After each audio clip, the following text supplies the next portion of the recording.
So as we continue our series, kung napapansin niyo po, sa aklat ng Matthew ay nagkaroon din ako ng sariling series sa loob ng Sermon on the Mount. Kasi po yung Sermon on the Mount ay ito yung the longest recorded ng preaching ni Jesucristo. Yung Sermon on the Mount, kabilang dito yung chapter 4, 5, and 6. So tatlong chapter po, no? At ngayon nasa chapter 5 pa rin po tayo. If you remember the time when I shared to you last time, 2 Sundays ago, yung Jesus Christ, the fulfillment of the law. And he said, do not think that I have come to abolish the law, but I came to fulfill it. No?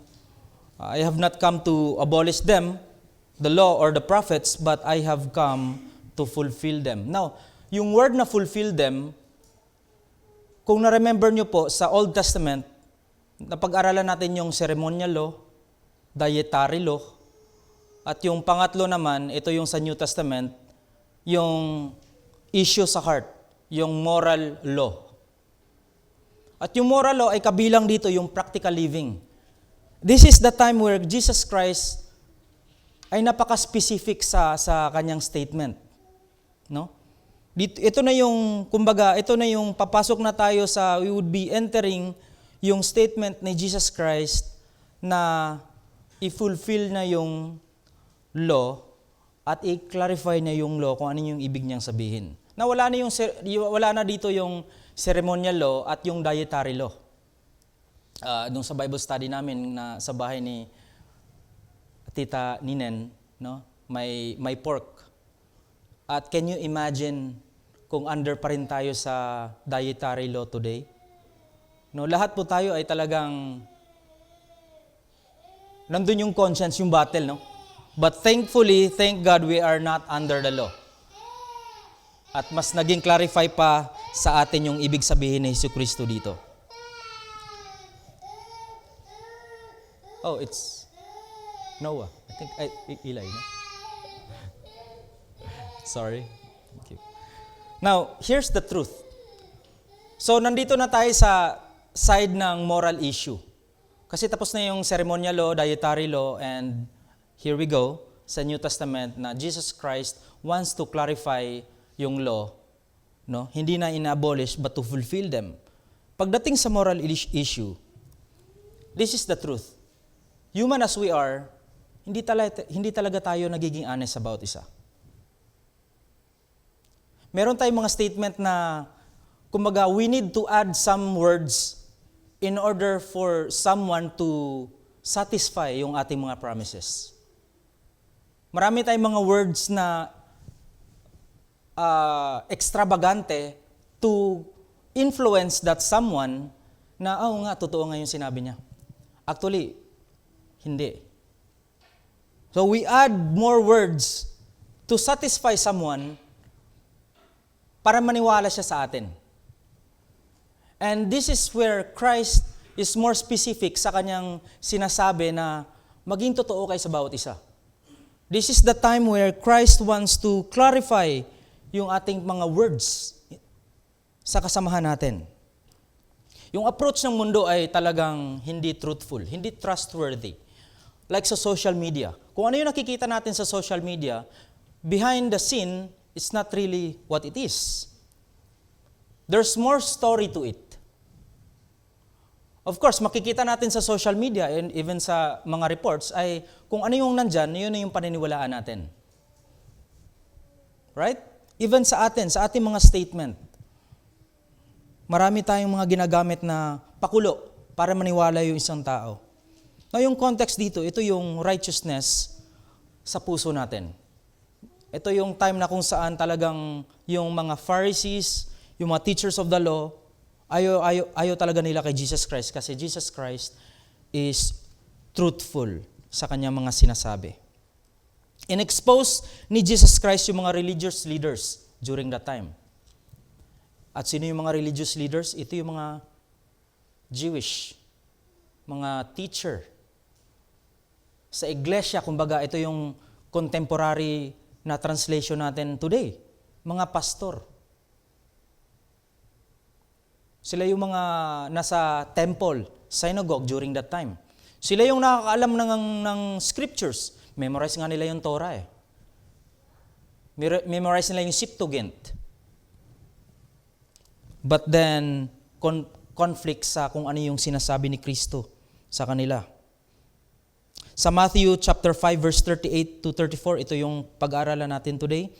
May study, no? 3 points po ang mapag-aralan natin today. Una, keep your heart straight. Keep your word straight. Keep your word straight because the world is caught in a cycle of deception and distrust. Kumbaga, maging straight tayo sa ating mga sinasabi. Makikita natin yan sa verse 33 hanggang 37. Sabi dito, again, you have heard that it was said to the people long ago, do not break your oath, but to fulfill the law, the Lord, the vows that you have made. But I tell you, do not swear an oath at all, either by heaven, for it is God's throne, or by the earth, for it is His footstool, or by Jerusalem, for it is the city of the great King. 36, do not swear by your head, for you cannot make even one hair white or black. All you need to say is simply yes or no. Anything beyond this comes from the evil one. So Jesus Christ is very clear na huwag tayo mag-swear ng oath. Kasi hindi naman talaga natin alam kung ano yung mangyayari eh. No? Jesus is talking about making an oath or yung mga promises, kumbaga. Napansin natin dito yung statement na you have heard that it was said. Now let me explain that. Yung you have heard that it was said, Christ again referring sa Mosaic law. Now let me go back, recap muna, no? Yung ceremonial law sa Old Testament at yung dietary law. Ngayon, Jesus Christ is more focused sa moral issue ng heart. Kasama dito yung nabanggit natin na yung isang tao hindi siya magiging unclean kung ano yung kinakain niya, kung hindi magiging unclean siya kung ano yung sinasabi niya. So it's more of mas specific, no? Pagdating sa moral issue sa puso natin. So you have heard that it was said, Jesus Christ again clarifying kung ano yung sinasabi ng mga Pariseo dito. Mga hypocrites. They just want to twist the verse para magmukhang righteous sa harapan ng mga tao. Na una, makikita natin dito kung bakit sinasabi ni Jesucristo dito na gusto niyang i-clarify na huwag kayong mag-swear ng oath or ng mag-make any promises. Why? For 2 reasons. Una, you never know what the future holds. Right? Na ano kayong weather next week? Pull out the phone, check yung weather. Mainit. Tapos pagdating ng Monday ng sinasabi ng weather, biglang umulan. Now, those things, we cannot really control it. It's beyond our control. Right? Ito yung napaka-practical, sobrang amazing kasi napaka-practical yung tinuturo ni Jesucristo dito sa mga disipulo niya. I would like, no? Hindi nga pala talaga tayo dapat mag-release ng statement na hindi talaga sure na mangyayari.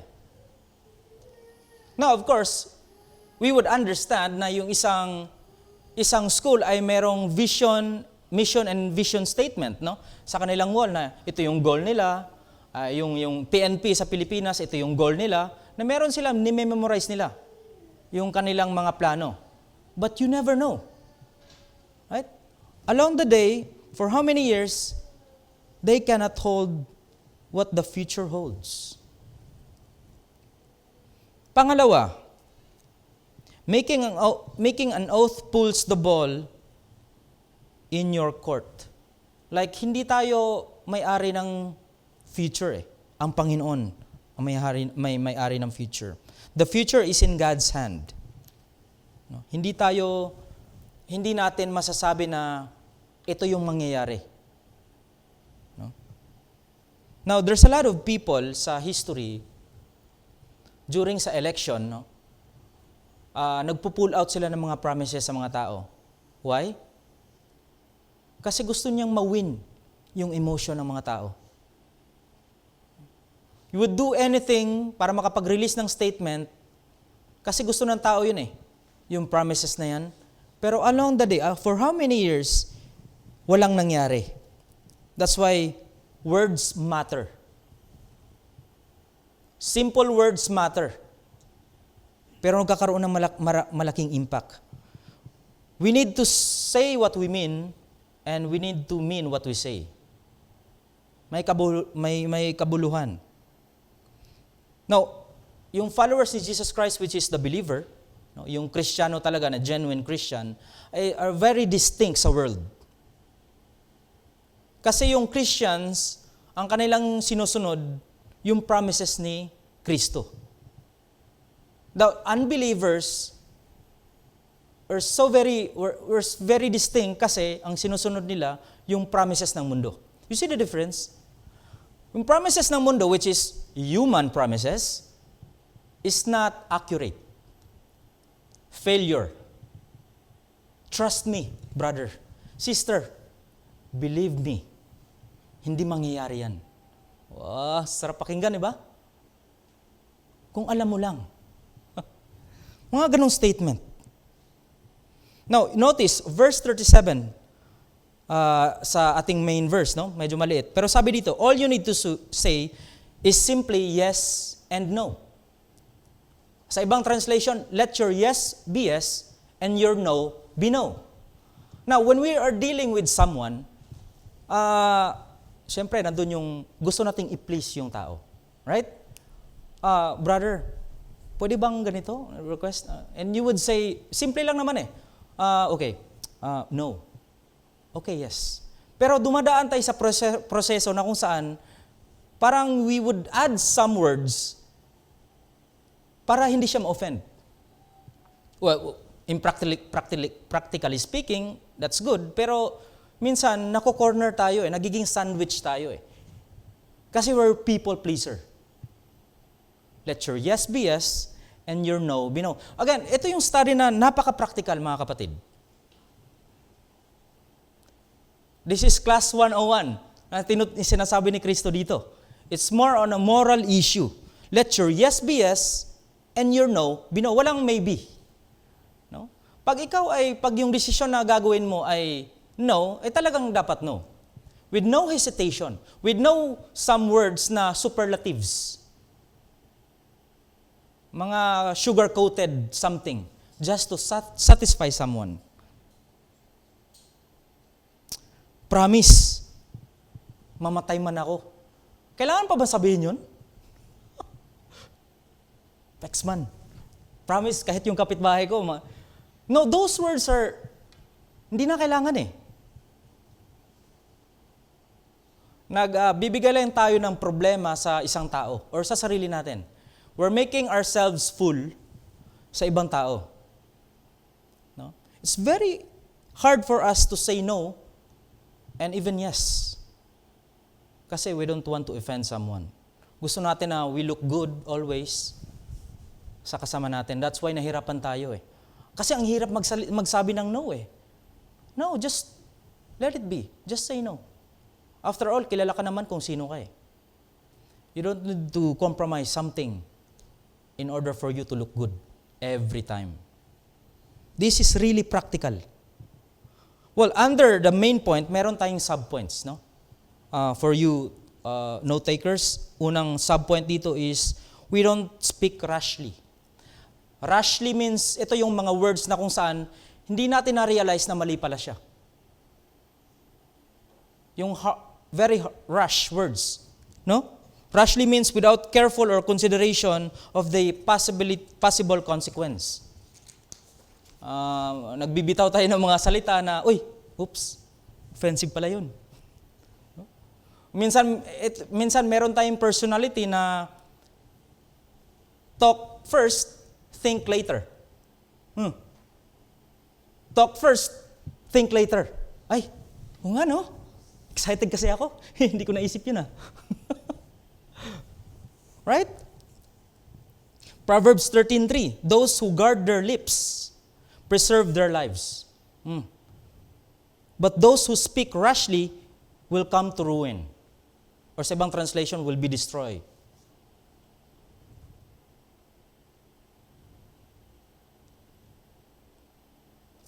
Maybe hindi natin na realize kung siguro hindi tayo effective when we say yes or no. That's why gumagamit tayo ng mga ibang paraan. Gumagamit tayo ng ibang paraan just to let someone na, ay, no pala. Na pwede namang i-direct no and yes. No? Kaya tayo nahirapan. Now, isang example dito si Peter. Apostle Peter, you know him. Siya yung isang tao na talk first, think later. Lord, I will never deny you. Never. You know what happened after that? Habang sa Lord's Supper, Lord, iba ako. Ibahin mo ako sa kanila. Yung mga apostol na iba dito, they will deny you. But me? Never. Sabi ng Panginoon, Pedro, hindi pa yung manok, alam ko na, you will deny me. Not one, but thrice. Di lang once. Sabi niya, we have the verse here, no? Matthew chapter 26, verse 33 hanggang 58. Peter replied, even if all fall away on account of you, I will never will. Ito yung mga superlatives, no? Never. Yung mga words. Truly I tell you, Jesus answered, this very night, before the rooster crows, you will disown me 3 times. Maganda rin yung sinabi dito sa Ecclesiastes chapter 5 verse 2. Do not be quick with your mouth. Do not be hasty in your heart to utter anything before God. God is in heaven and you are on earth. So let your words be few. Sabi nga sa Proverbs, if words are many, sin is present. Di naman ibig sabihin dito na, ay, hindi na lang ako magsasalita. No, practically speaking, may wisdom doon. Kasi meron tayong tinatawag na tactless, meaning kahit ano-ano lang yung sinasabi natin, and then we're not aware of it na, oops, nagkakamali. It's beyond my perimeter, no?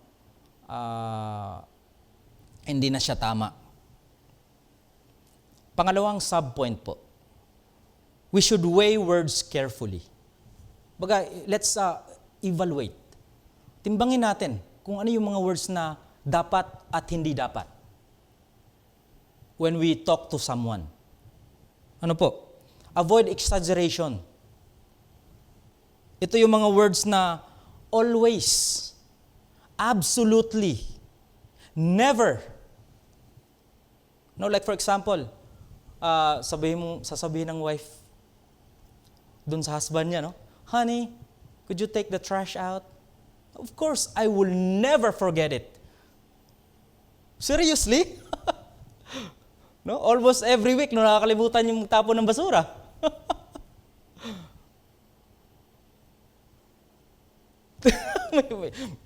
Nagtatawanan yung dumbanda, no?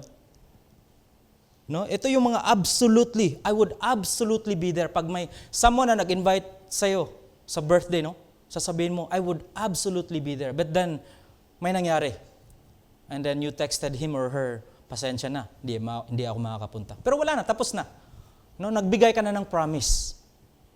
Nagbigay ka na ng confirmation, conclusion na pupunta ka talaga.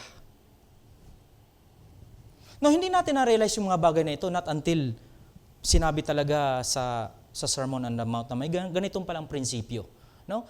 If you think of it, may wisdom nga talaga na, oo nga, no? Most of us are using this. You know, we're used to it. Ito yung custom natin eh. Ito na yung parang naging, what's the word? Nakasanayan na natin eh. Na magbigay ng mga statement para ma-confirm sa isang tao na, oo nga pala. No? Pero pag isipin natin na maayos, ay mali nga talaga siya. Kasi pag may nangyari, babalik sa atin. Eh, sabi ni Abraham Lincoln, sabi niya, it is better to keep your mouth shut and let the others think that you are a fool than to open your mouth and remove all their doubts. Meaning, okay lang, kahit yung mga tao nag-iniisip sa'yo, fool ka pag hindi ka nagsasalita. Kaysa pag nagsalita ka, isipin nga, oo nga talaga, parang wala nga talagang ano tong tao na to kasi sa kanyang mga sinasabi. No? Pangatlong subpoint, we should avoid unrealistic promises. Ecclesiastes 5, verse 5, it is better to say nothing than to make promise and not keep it. That's why yung wedding is very sacred. Meron tayong vows. No? It's a covenant. Iba yung covenant ng Panginoon sa Old Testament and sa New Testament. Iba yung covenant sa wedding. For me, personally, yung vow ng wedding is abunay siya. Kasi nandun sa public eh. And every day it's a battle where na-commit mo ba, lagi mong babalikan yung kung ano yung sinabi mo dun sa altar, no? With all those hundreds of people na na-witness yung vow mo. And then, first day pa lang after honeymoon, nagkakaroon na ng conflict. Kasi hindi natupad yung vow. It's sacred, just like kung ano yung covenant ng God the Father at yung sa kanyang mga tao for the Christian people. During the Second World War, yung mga bata ay nagkaroon ng trauma. Kasi yung kanilang mga tatay ay while nagpapaalam sa kanilang pamilya, sa kanilang asawa, sa kanilang mga anak, meron silang mga statement na sinabi, I promise you, son, I will come home. I will see you after the war. I promised I would come home. And then after the war, nakakatanggap lang ng message nung ng asawa at yung mga anak na si Sergeant ganito ay namatay sa battlefield.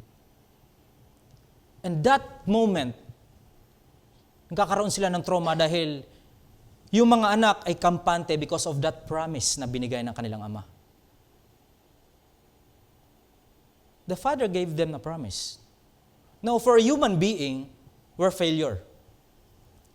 Pero kay Jesus Christ, yung kanyang promises will never be a failure. It's always accurate. Kaya it's not an ideal for us to give promises kasi we're human being. But when Christ gave a promise, meron tayong peace. Kasi alam natin, mangyayari at mangyayari talaga siya. It's very hard for us to rely from someone sa kanyang promises. But when yung Panginoon ang nagbigay ng promises, it's accurate, active, at mangyayari talaga siya. It's dangerous to make promises when they are dependent on circumstances that is beyond our control. Alam natin na yung weather forecast ay hindi accurate. Bakit tayo nagko-conclude na ganito yung mangyayari? James chapter 4 verse 13 to 16. Now listen. You who to say today or tomorrow you will go to this or that city, spend a 3-year carry on business and make money. Why you do not even know what will happen tomorrow? What is your life? You are a mist that appears for a little while and then vanished. Instead, you ought to say, if it is the Lord's will, we will live and do this or that. As it is you boast in your arrogant schemes, all such boasting is evil. So we cannot know. Huwag tayong mag-boast sa kinabukasan natin kasi we never know. Pangalawang points po. Turn the other cheek. This implies a willingness to endure further insult, demonstrating the strength of the disciples' resolve not to retaliate. Chapter 5 verse 38 to 42. So, walang verse na na-skip natin. Lahat 'yun pagkasunod-sunod. Ano po? 38, sabi dito, you have heard that it was said. Again, every time when Jesus Christ said, again, you have heard what it was said. Gusto niyang i-clarify kung ano yung sinasabi ng mga teachers of the law. Kasi they always twist the verse. Isa yan sa misyon ng Panginoon eh. to clarify kung ano yung naumpisahan. That's why He came down, to save humanity, to clarify kung ano yung nasira. No? But I tell you, do not resist an evil person. If anyone slaps you on the right cheek, turn to them the other cheek also.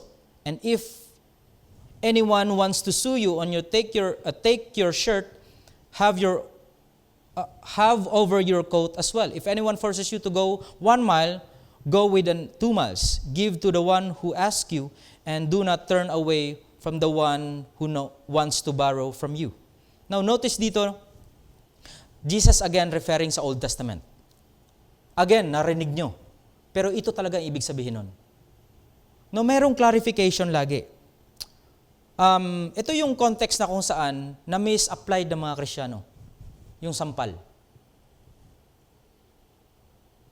Yung slapping. Yung explanation dito, like for example, verse 38, basahin ko ulit, no? You have heard that it was said, an eye for an eye and tooth for tooth.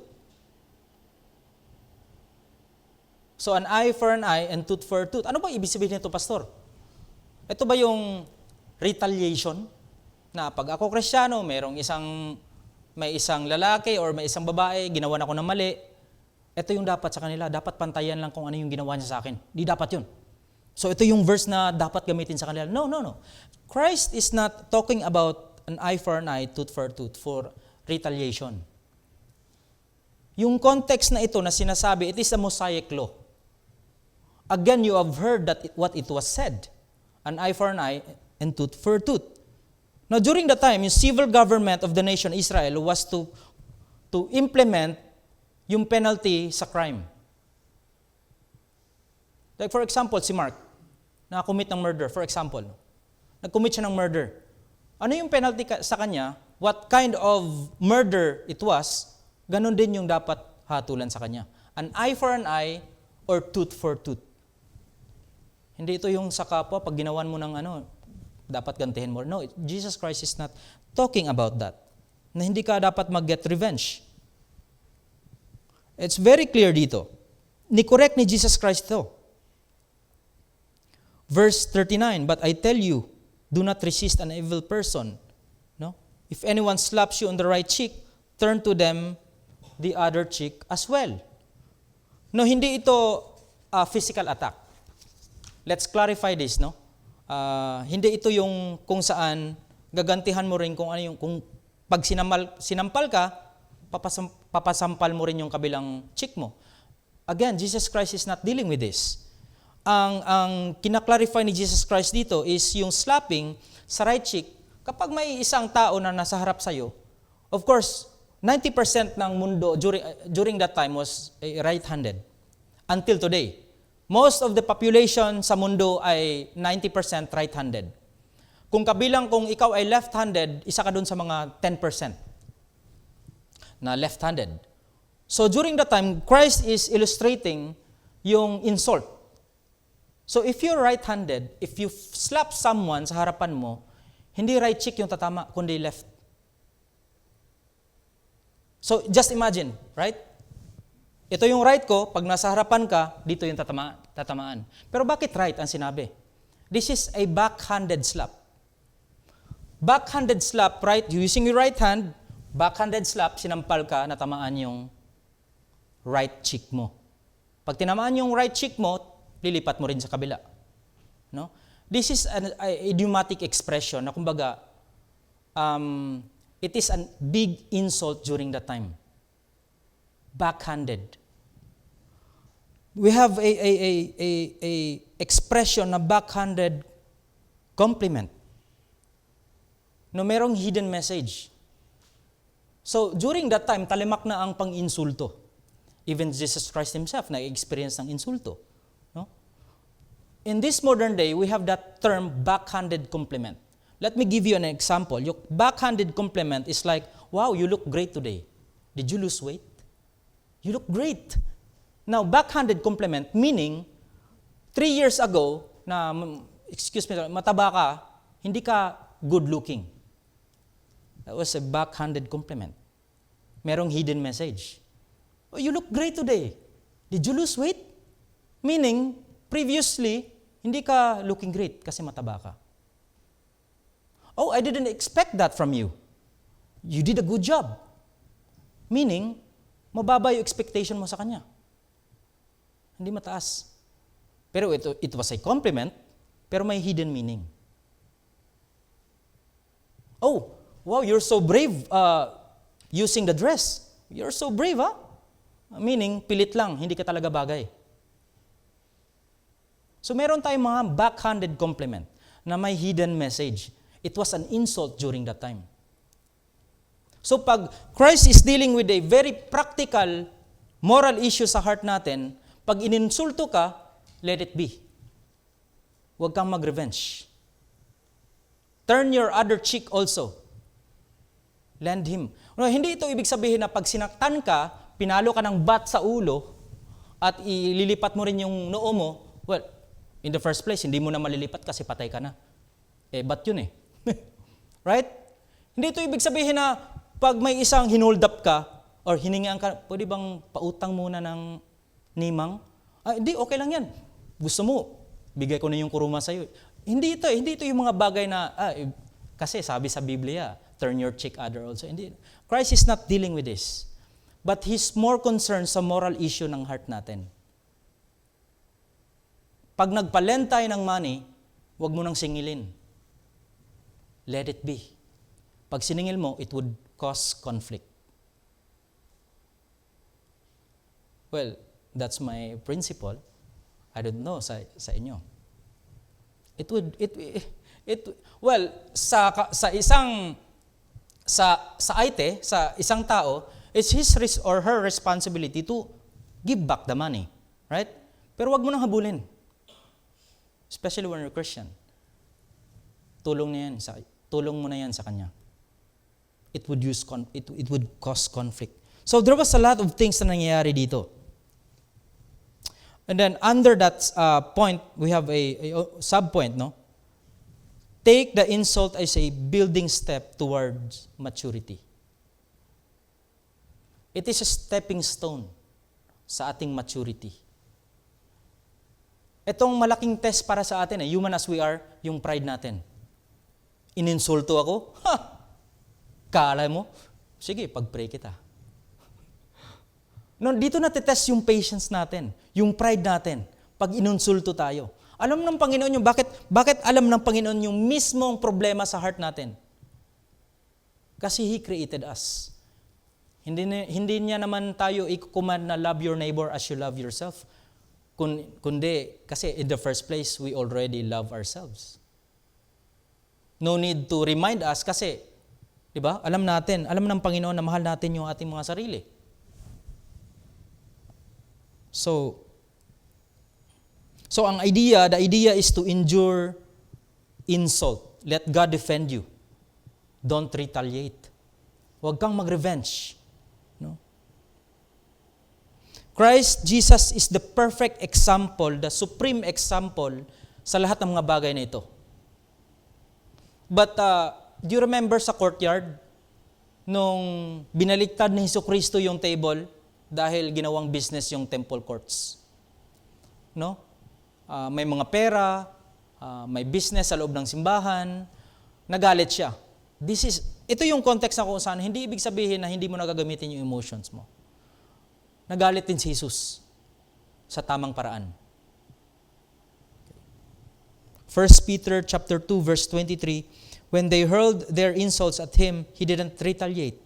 This is talking about Jesus Christ himself, no? When he suffered, he made no threats, insults. Instead, he entrusted himself to them who judged justly. Even himself, no? Hinayaan niyang i-aresto siya ng Roman soldiers. Kasi alam niya naman na darating yung panahon na yan. Kung ibang tao yun, gagamitin nila yung kapangyarihan just to vanish yung mga soldiers na yan. Kung na-create niya yung mundo sa pamagitan ng kanyang bibig, created the heavens and the earth, bakit na hindi kinuman yung mga patrol na mawala na sila? Sa isang tingin lang, they would vanish. But Christ did not use His power. He let the people insulted Him. Si Kristo nga na nagtimpi Tayo pa kaya? Verse 40, if anyone wants to sue you, ito isa pa, no? Verse 40, if anyone wants to sue you and take your shirt, hand him over your coat as well. Ano ibig sabihin nito, pastor? Under the Mosaic law, again, no? Sa Exodus 20, meron silang garment during that time.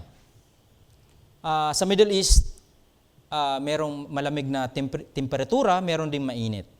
And meron silang inner garment, meron ding outer garment.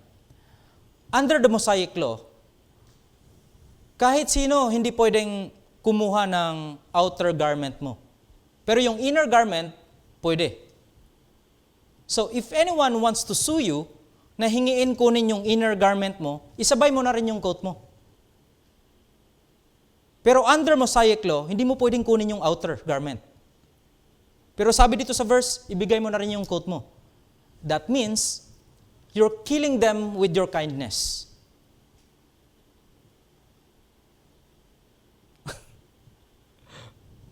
Matindi to, no? Pero hindi siya suggested today. Just like sa illustration natin kanina, ibigay mo na rin yung dalawang lapad mo. Ito na, sa'yo na. No? Practically speaking, yung principle is to protect our hearts from retaliation and bitterness. No, iwasan natin magkaroon ng bitterness. It's better to suffer the loss of all your property than suffer the effect of retaliation and bitterness. Kaya mas mainam na magtimpi kaysa nawalan ka ng pasensya at ano man yung nasabi mo sa kapwa mo.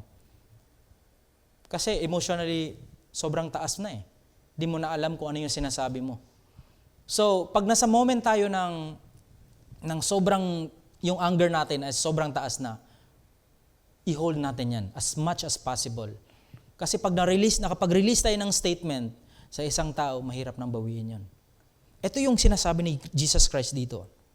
It's better to suffer the loss of your property or anything, your possession, anything, than to suffer the effect of retaliation at bitterness. It's better to be empty of possession than to be full of bitterness. It's the same thing here sa following verses. So verse 41 hanggang 42. If anyone forces you to go 1 mile, go with them 2 miles.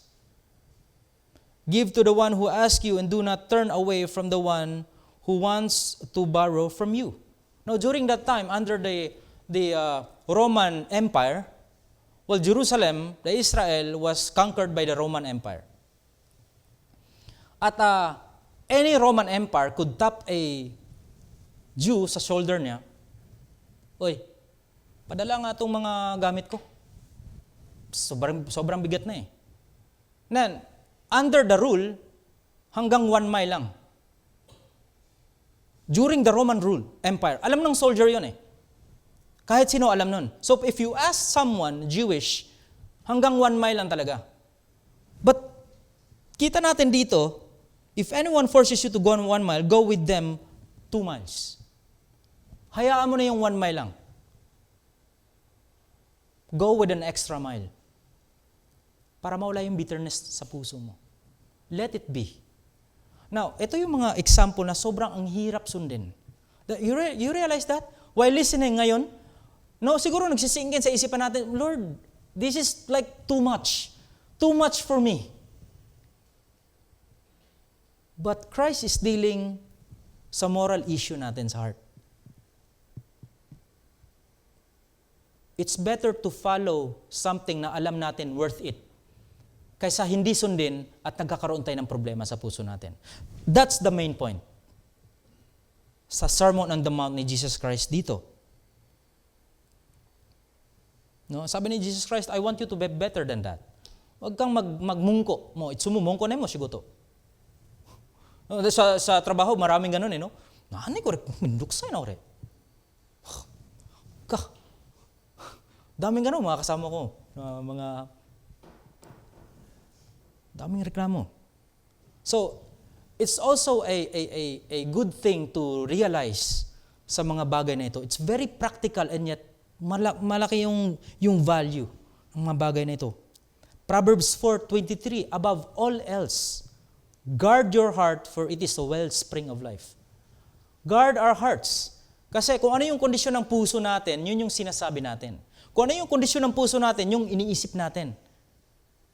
Yung words, yung thought, and yung action natin. So guard your heart for it is the wellspring of life. Ito yung ating buhay, yung kondisyon ng puso natin. Last point, loving your enemies is the highest form of the expression of God's mandate sa atin. Agape. We have phileo, eros, and agape. Agape is the highest form of love na whereby Jesus Christ could only be the reason kung bakit natin ma-implement yung love, yung pagmamahal na ito. It was because of Him.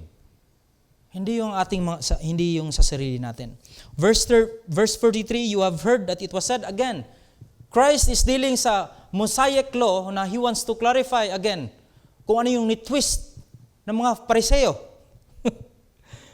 You shall love your neighbor. Ito yung, listen to this. You shall love your neighbor and hate your enemy.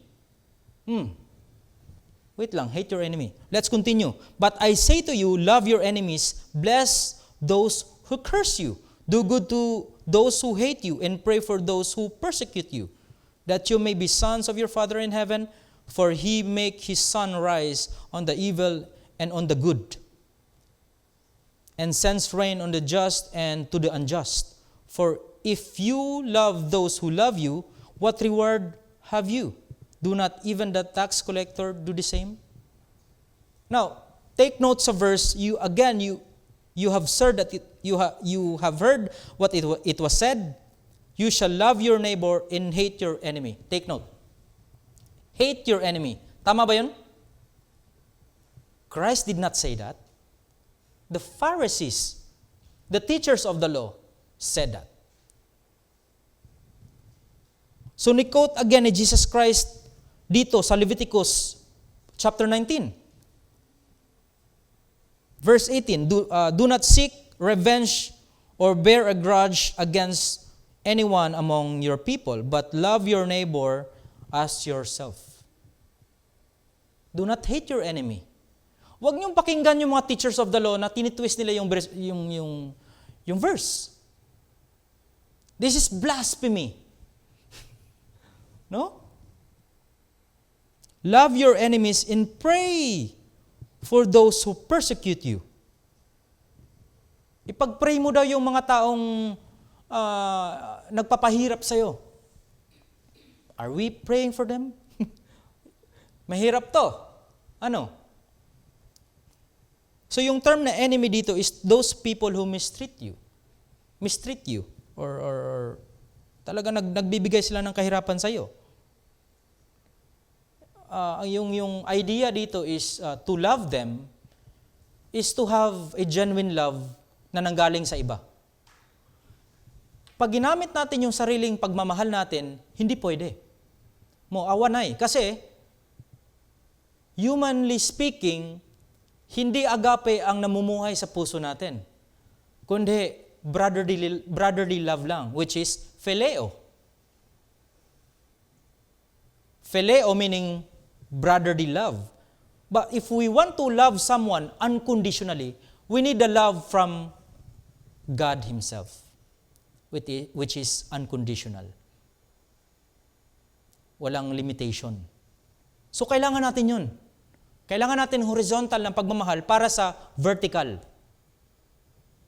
na pagmamahal. We need Him. We cannot give something that we do not have. Right? Logically speaking, paano natin ibigay yung something kung wala tayo mismo sa ating mga sarili?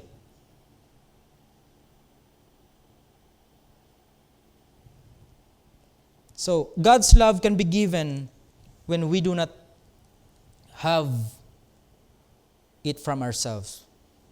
So ito yung patunay na si Kristo talaga ang ating kailangan lang. So paano natin siya masusolve?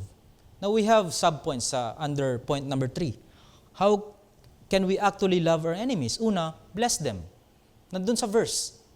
Verse 44, but I tell you, love your enemy and what? Bless for those who persecute you. Bless those people. Ano ba yung bless? Bless is the term eulogy.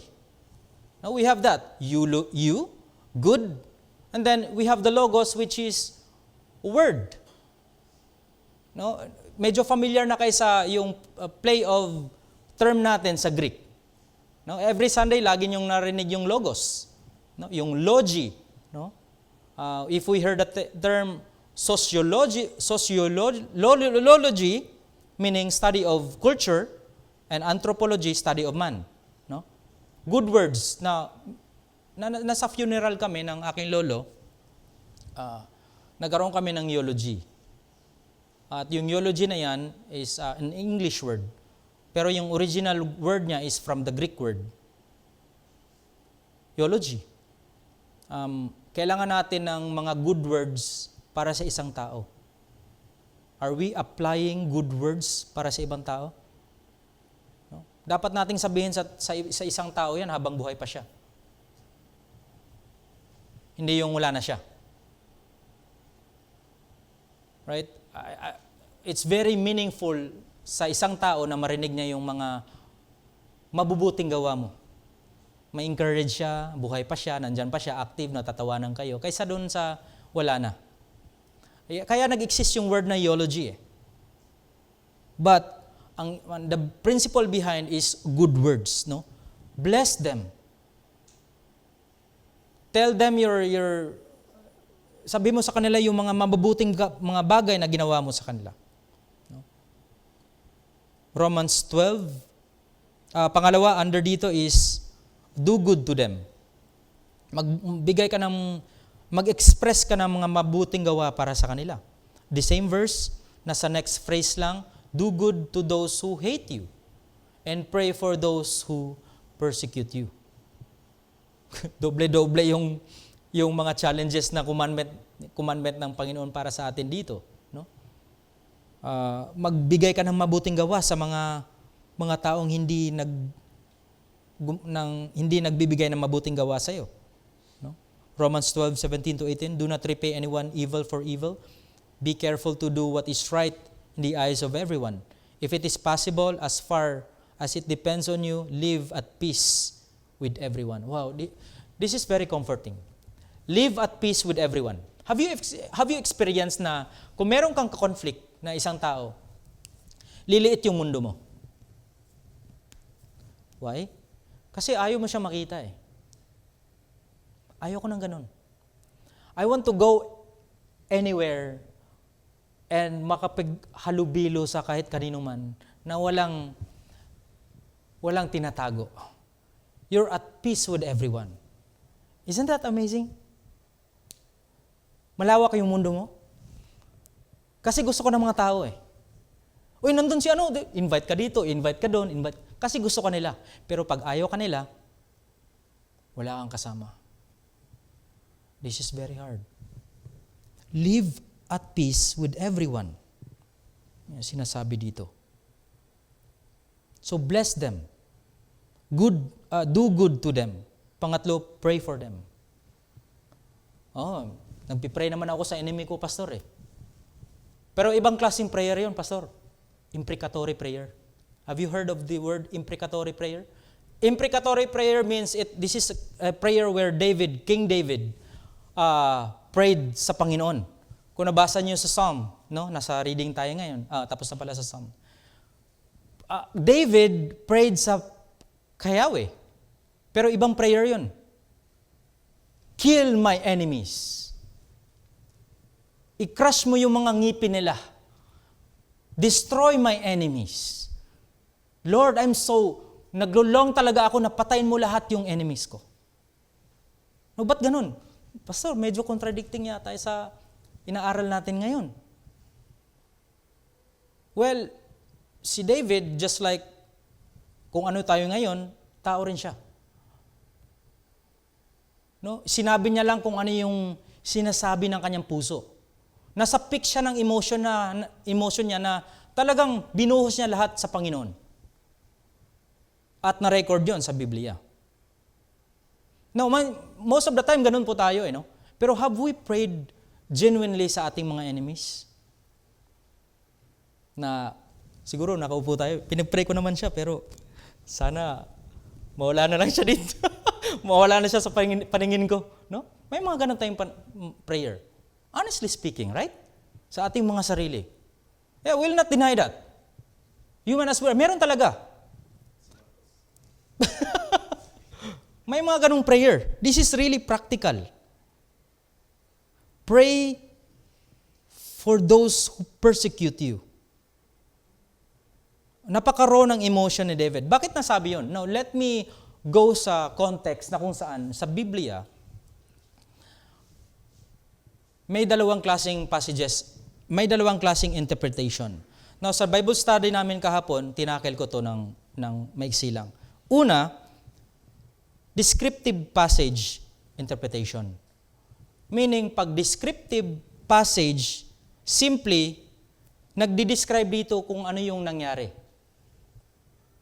sa Biblia. You get it? It is descriptive interpretation. Na-record dito sa Biblia kung ano yung nangyari.